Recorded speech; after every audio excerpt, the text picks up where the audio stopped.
Hi everyone, it's Natalie here. So I filmed my video last night about all the different oracle decks, the oracles with attitude and so on. And I got to thinking about it, and I had intended a while back to just do a review, I guess, or both a review and an update of how I work with the Death Doula Oracle. So I got this probably about a year ago, right around a year ago, and not knowing, of course, that I was about to spend a year in a space, psychologically, and pardon, I'm going to scoot my chair back. I know that's going to be loud. Not knowing that I would be in the space of grief, like perpetual kind of different stages of grieving, and challenge with the impending loss of a family member. And for those who may not know, because I don't know who's watching, or you just never know. My godmother, my beloved godmother, just passed away recently, and the last year, it's at the time of filming, it is April 7th, 2024, and I spent pretty much all of 2023 either moving my parents out of their house of 40 years, where they pretty much never threw anything away. And it was up on the house was up on this giant hill with like just the narrow driveway that's kind of was like winding and circling like up through the woods. And it was just really, really hard to get rid of all the stuff and figure out how to do it and to do it in a timely fashion. And at a certain point, we just had to call in the experts and get help to move it all out. So between that and my godmother's failing health and rather, in retrospect, rather steep, sudden decline, it's been a shock, right? It's been kind of a shock, and just there's been so much happening that it's like hard to keep up with and process. I don't work a job that like allows me the freedom, I guess. It's a tiny business. Sip of tea there. And it just doesn't allow me the freedom to be able to get the time off of work, right? And be able to just take that time. Although the amount of time that was needed for all of this, I was able to do most of it on weekends, sometimes evenings, but it was a lot. And this has been a constant companion the whole time. So, in addition to being a death doula, which is something I haven't actually been like really able to practice for like the last year, I've been basically the client, right? So instead of acting as the doula, although I kind of have had to in a way, and I would say really, anyone in their family, like if you're the person who ends up being like the person who is sort of in charge of handling the dying person, like physically, or taking care of them, congratulations, you're a death doula, right? That's just the truth of it. You are that person in your family or in that particular loved one's life, right? So I guess then I could say, like, for the last year, that's who I was to my godmother. And if that's the case, I kind of feel like I didn't do we always do, right? I feel like I didn't do the best job I could, but I did the best I could, right? Anyway, just to say, like, that's the background that we're coming from here, to look at this deck and to talk about it. So, the book is fantastic. I'll start by saying that. Theodore Saint is, a rather remarkable person, I think. He writes in the beginning here, this deck is intended for anyone who chooses to live in alignment with their truest self.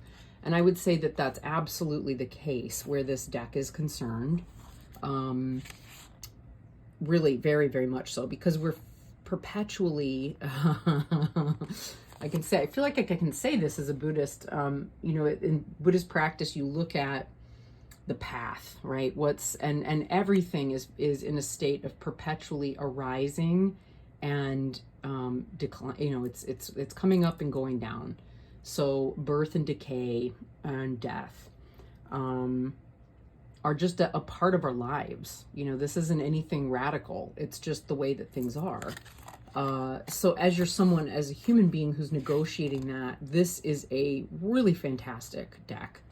I would say too, anyone who's a beginner, right, who's not really sure how to work with an oracle deck, what to expect from an oracle deck, this is going to be a really helpful one.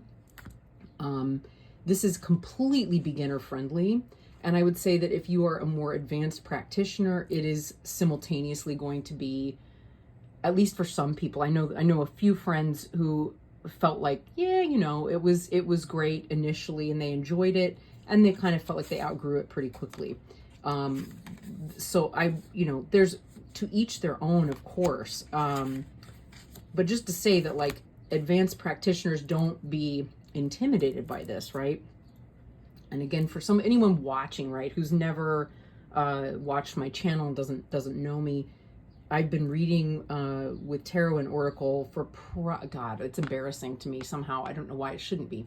Almost 30 years, probably about 29 years at this point. So, I started very young, and there have been a few years of my life where I was not working with them, and I took a break, and then came back and hit it pretty hard over the last 6 years or so. But and I've been through different phases of wanting, new decks and things. This is, so, I have, just to say, I have a bit of experience of working with decks, and working with oracle decks in particular. So, there's that. This one is unique, and for a lot of reasons. I'm not sure where to start with that. Let's come back to the guidebook. There's just so much that could be spoken about here. The description of the cards is really, it's excellent if you even want them. Okay, because I would say too that you can really work with the deck just through the images, right? And the keywords. But he puts in, a 1 card pulls, 3 card spread, 7-day spread, which is more than enough, right, to begin working with a deck. Then you get the cards and their descriptions. They're all in alphabetical order to make it as simple as possible to access. We'll do a poll here at some point, and I'll kind of show you how that all works. And then frequently there are, as you can see here with the vision card, there's a ritual, right? So future self meditation, page 35, or here, I see visual mantra meditation, page 56. So with each of these, you're going to find, not every single card, but with most, like with truth, right? There isn't a ritual, but he asks a question. What are you afraid of or avoiding? Whoa, like, it doesn't get more pointed than that, right? It's very, very pointed. Yeah, I mean, it's great. Then you get your rituals, practices, meditations, etc.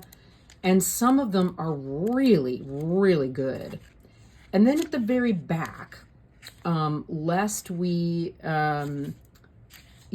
think that it's, he's calling it a death doula oracle, right? And I think he writes somewhere on his website that at a certain point he realized, like, crap, I need to address this, because I'm saying death doula, but I'm not talking directly about death, and about the death process. And clearly there is enough going on these days, with recognition of death. The death positive movement is becoming a much bigger discussion, and it's much more, I guess, in the public public awareness. I think that's maybe the better way to put it. So yeah, he added a little section on the big death, and talks about everyone's relationship to death. If you're someone who's facing death due to illness, or through meditative exercises that are intended to bring about that experience. Here's how to look at this. And then there are exercises and prompts. Burial as initiation. Questions to ask the dying. A reminder that, if you're a caregiver, make sure you have an emotional support system. That's critical. I could have done more, I think, to create an emotional support system for myself in the last year.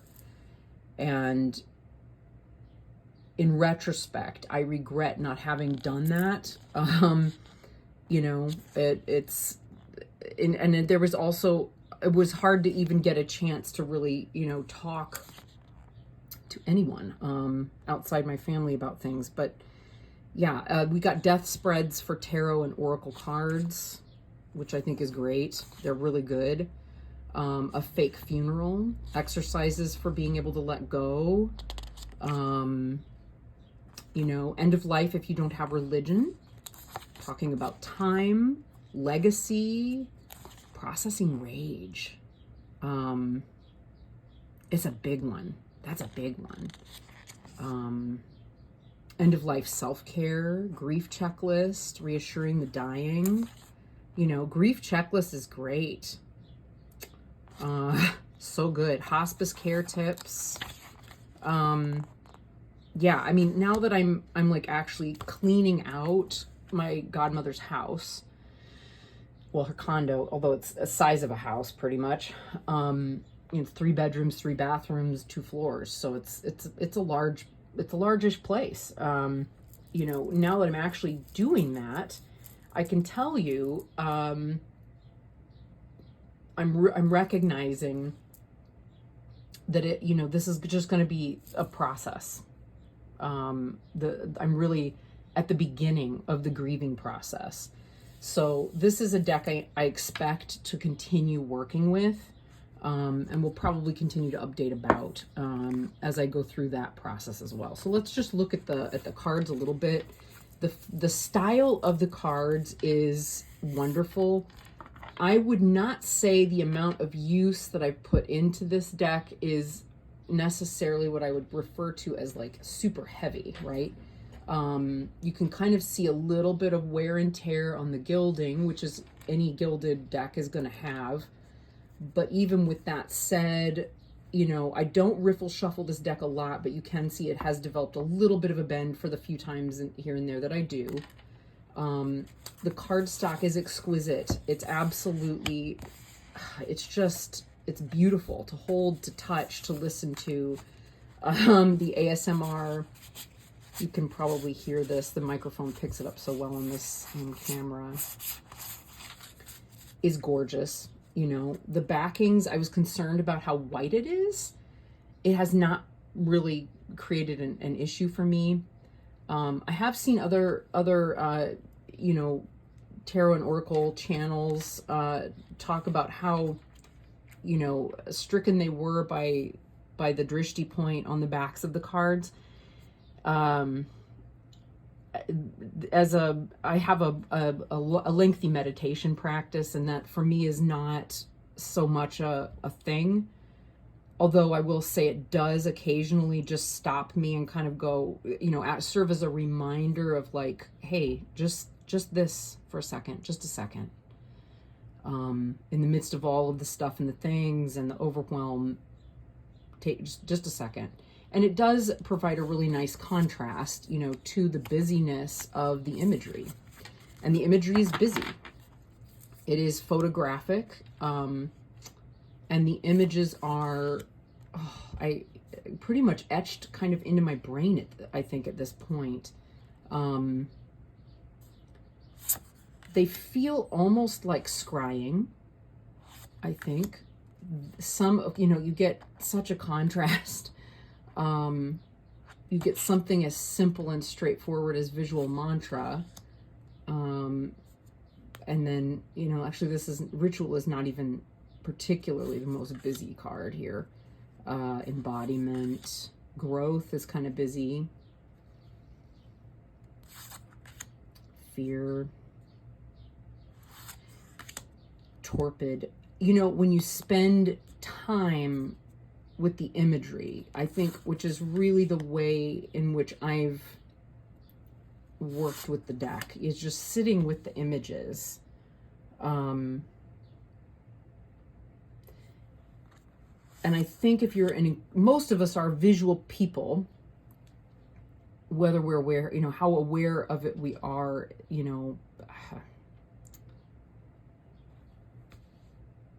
depends. It really does kind of draw you out, to look at the collection of items in this card. Abyssal plane. It's I think it's the first card in the deck. And then see like the rubber gloves turned inside out, like discarded medical equipment, dirt on the ground, nighttime, the word vortex torn, the words up at the top, virus, shut out. I feel like there's something else on here. What is it? No, it's in different language. All of the discarded stuff. And then you have this apple. So you have all of these things, the what could potentially be a body bag under here. We don't know. It's a shroud or a piece of fabric. And then this apple. The promise of something new, different. It's alive, it's fruit, it's fruitful, in the face of death, of lives destroyed and ruined. And think of the grief that all of us have right after the virus, after the pandemic. It's real and it's very present, but he doesn't ever explicitly address it, right? Let's look at what he says. So he writes, I'm going to struggle with this a little bit. Often life can appear to lack substance, meaning, or purpose. This card invites the reader to take note of what is shifting in their life and to find the firm grounding that is available. Use that footing to push off from, away from the meaninglessness. Find your constants or anchors. Search your mind for what is sturdy in your life or what is reliable. These places or people are there, even if they seem distant or far into an abyss. Finding these attributes in yourself or in your surrounding life and using them as a means to stand from and bound forward will help your life fill with purpose. To live in accordance with one's self-discovered significance illuminates one's life and reveals joy. And then there is, a create your own ritual on page 27. That is, so there's two things here for me, right? And I found this a lot with this deck. There's the beauty of this guidebook and what he wrote there. It's very succinct and simple. And yet the depth of what I'm looking at in this image and what that's saying to me really kind of supersedes what's in the book. And I find that a lot, actually. Initially, when I started working with the deck, I really did rely on the book. I tend to do that with guidebooks. The longer and longer that I've been with it and sat with the deck, I sometimes just like to draw a card and sit with the card and with the image and the word. Wayfinding. Yeah, so many layers of things there. so many barriers to finding one's way. What does that mean? What am I seeing? And I find that every time I pick these up, there's something different, you know, kind of like an ink blot. Formlessness, such a brilliant image. The way that he uses the photography, mud, and it's malleable, you know, to express different ideas and concepts, you know, cleanse. In my practice as a Tibetan Buddhist, is we use juniper. So to have that, it is cleansing. That is what we use for purification. But there's also water and sky and you know, depending on how I'm seeing it, forward, back, etc. You know, the shadow, is the shadow from here? Is it from here? Is it coming? You know, it's clever. Connect with the dead. Again, I'm seeing here, like, there's so many layers of you know, photographs over the top of one another. You know, this one today, right? I just cleaned out her condo last week, and paper, right? Because I'm seeing these stacks of paper. Paper was so much of what we had to clear out. So much paper, more paper I've ever seen before. And it was over and, you know, tons and tons. And it did, you know, to see it, to hold someone's handwriting and you know, that, yeah, that visceral, like they're still here. New narratives, magic from the ashes.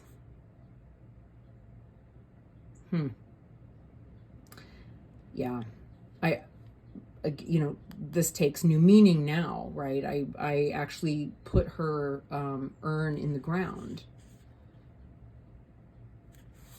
That was a really beautiful experience, actually. Calcination.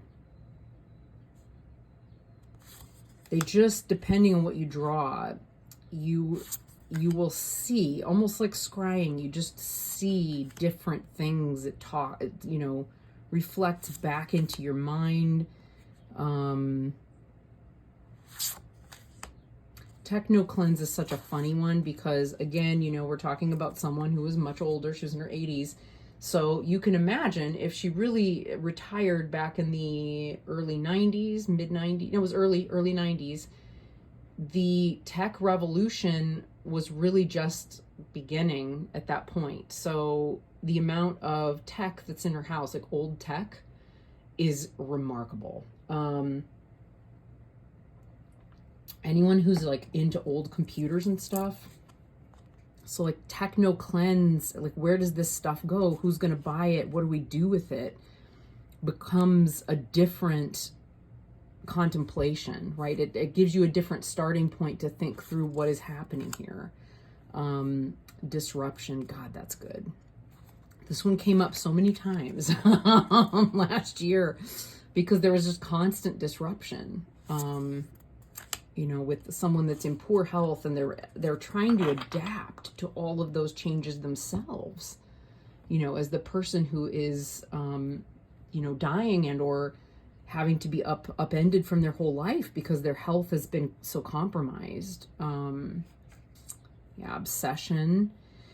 Something we found out about her was that she definitely had an obsessive, compulsive tendency, that as it unfolded and we were kind of more deeply and intimately involved in taking care of her, and she was less able to hide those things, you know, that became clear. So like this one came up several times last year in relationship to that. Regeneration, similarly, like seeing her kind of trying to reattain this kind of space while being in this one.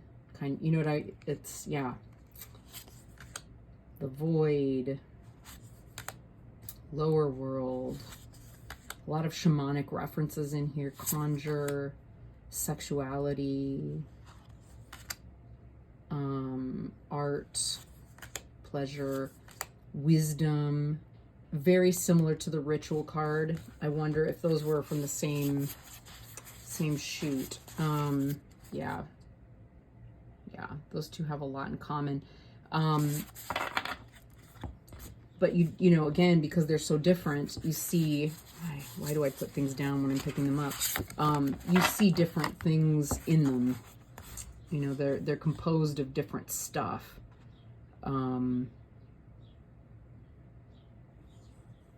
Like birch trees, for example, kind of coming up from the ground here.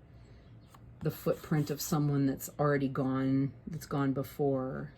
You know, there's just a lot of possibility there, despite the two cards seeming to be from a similar, you know, similar composition and shoot. Odyssey, true will, as above, so below. Anyone? That was just so apparent. That was a Hermetic reference. I haven't heard anyone say that yet, but there we go. Beauty and death. There is, yeah. And we're not directly looking at a corpse, right? But it's definitely the reference, right? Artists have always used plants as a metaphor for human people and body in decline. Witness love, you know, seeing that heart shape with something revealed below it that you're not directly in, but can observe. Unprocessed. Yeah. Oh boy. Yeah, thrombosis. Access the dark. Moon. Compassionate memories. Sun. Manifest self. Balance. You know, the balance before you know, when emotion is washing through you and washing things out and away, how do you keep things together before they crumble? Remothering. Solitude. There's so much there. Positioning. The number of x-rays. Oh my God, the number of x-rays. Whoo! So many x-rays. If somebody's in a nursing home, there's always x-rays, because if there's anything hurting, they just x-ray. Because it's like, well, let's just eliminate the possibility of a broken bone right away. The Grove. Vision. And this one to me is like, okay, so what is it that we're looking at? What are we seeing? What are we looking at? And there is a person in there, because I can see the face, but it's also so much that went into this one. And serenity. It's such a, as you can tell, like it is such a meaningful deck. And the images, as I've mentioned before, are really kind of starting to be etched into my brain pretty intensely. I think as much as anything, I don't do this often with a deck, but this one really prompts it, which is to just sit with the images, really, and what am I seeing? What is it telling me about where I am and how I feel? So that has been remarkable. That said, something I've also done with this one, and I've talked about this before, I'm sure I've talked about this before, but I've worked with my favorite deck to combine it with, and forgive the cat floof. There's so much cat floof at the moment. It's spring, so we're floofing everywhere. Is the Dream Dust Shamanic Tarot by Sue Sparrow Bellamy. Beautiful deck. Got it at around the same time. Just wanting to work with abstract decks and nothing that's too intense. This one really lends itself. It is my favorite to work with this deck. Now this one is painting. It's painted, but it works. It really works. And what I would do is I would draw They just talk to each other, see? They really do. They do talk to each other. It's really kind of wonderful. Let's see if we can zoom in a little bit. Will you let me? You will. Look at that. Yeah, you know, they do. They talk to each other.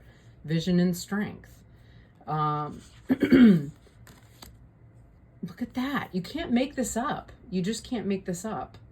The color, all of it. It's incredible.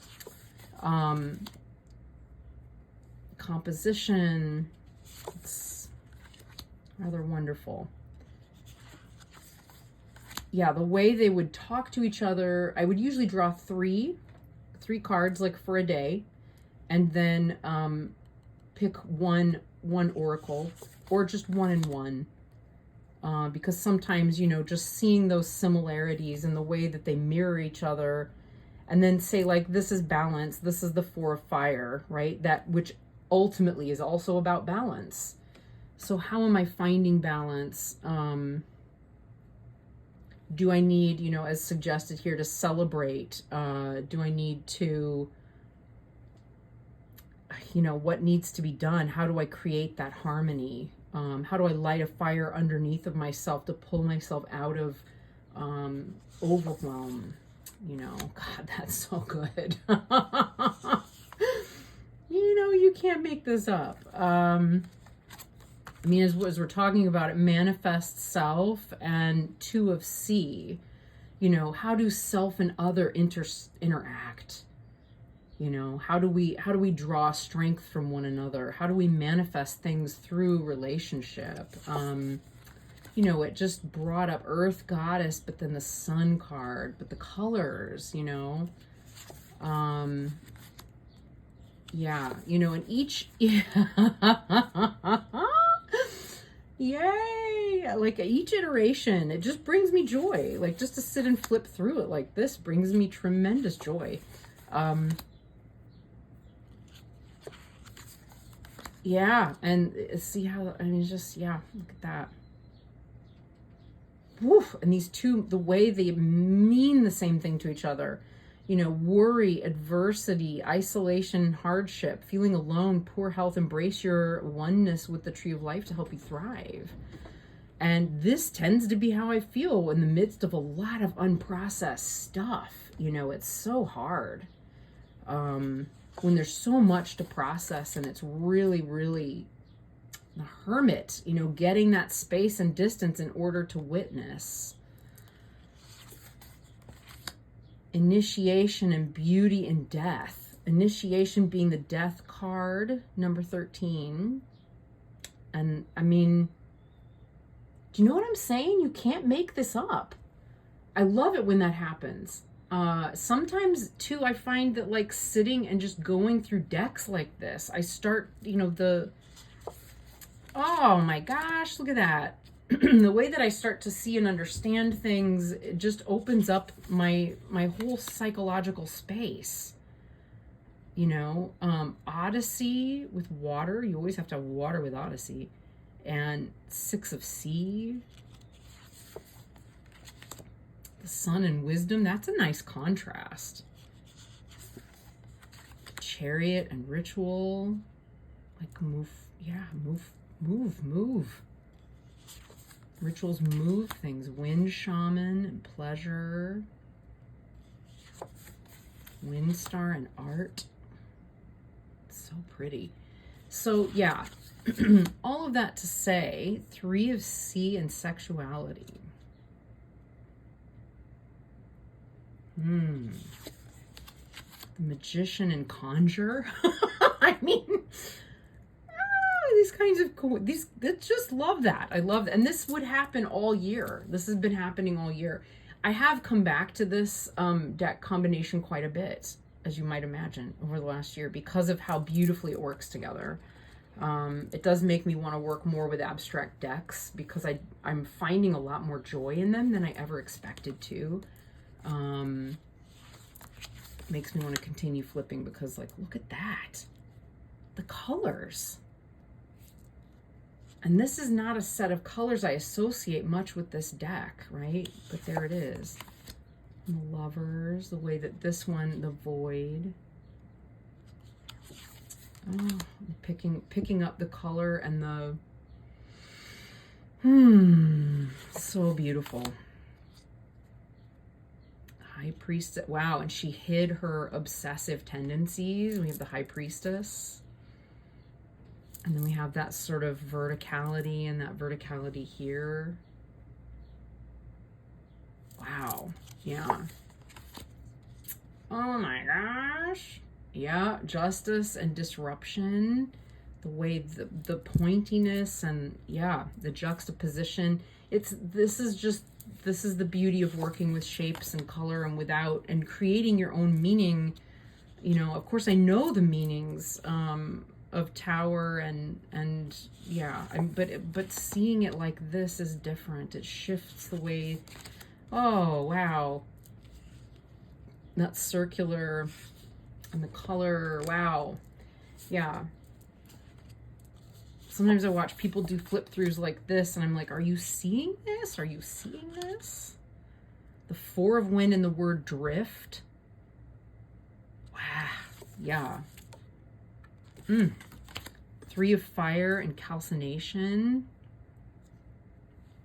The way in which they're similar, but like the Three of Fire is going, come on, move, don't, you know. Yep. From the Ashes and the Dreamer. Being the Fool from a completely new place, right? From the like rising up, the Phoenix rising up from the ashes, but then the Dreamer, you know, starting fresh. It's oh, look at that. Magic and awakening. It's crazy. This is going to turn into a side-by-side. Oh my God. Firestar and connect with the dead. Wow. See, if I were looking at this, I would say, well, the advice would be try candle scrying, right? Scry with a candle. It's the Ace of Wands. Seahorse and shadow, and of course we have that green color here, and then picked up in that color. Cleanse and Eight of Fire.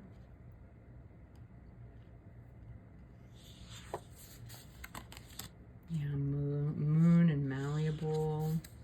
Ooh, look at that. Sea Sprite and truth. Wow, Ten of Fire and formlessness. Whoa, Fire Shaman and Angel of Incidents. Wow, yeah. Fire Goddess and Wayfinding, and the way that color like this, which is, yeah. Wind Sprite and the Abyssal Plane.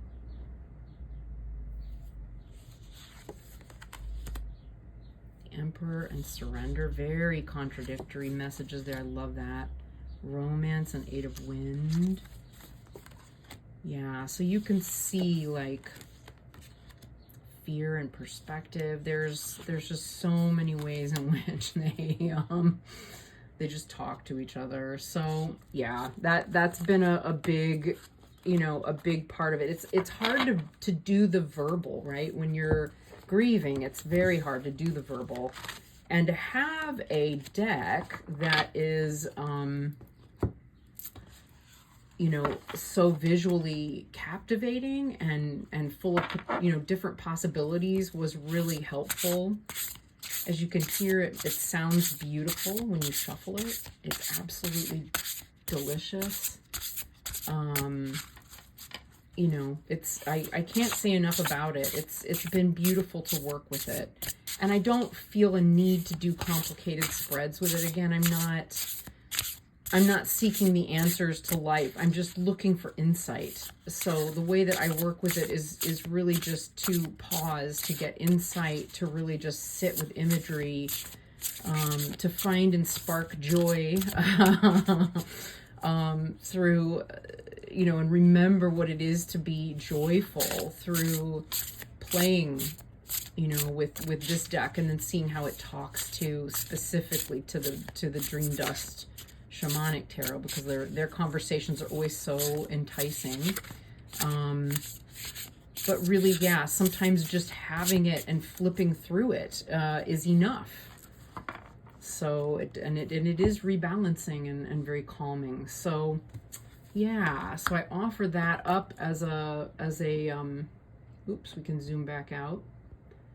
As a, you know, here's how I've been working with this deck, and here's what I've learned from working with it. And, you know, it is good if you're in the middle of a grief process of any kind. You're going to find that there's a lot you can get from it, quite a bit actually. So yeah, happy to review the deck. It's really delightful. I would totally recommend it to anyone for any particular purpose. You know, if you're grieving or going through change or transition of any kind, you know, I think you can find a great deal of richness here. So, all right, that's it for today. Thank you so much, everyone. Wishing you wonderful, wonderful things and space to reflect on life's difficulties. Take care. Bye.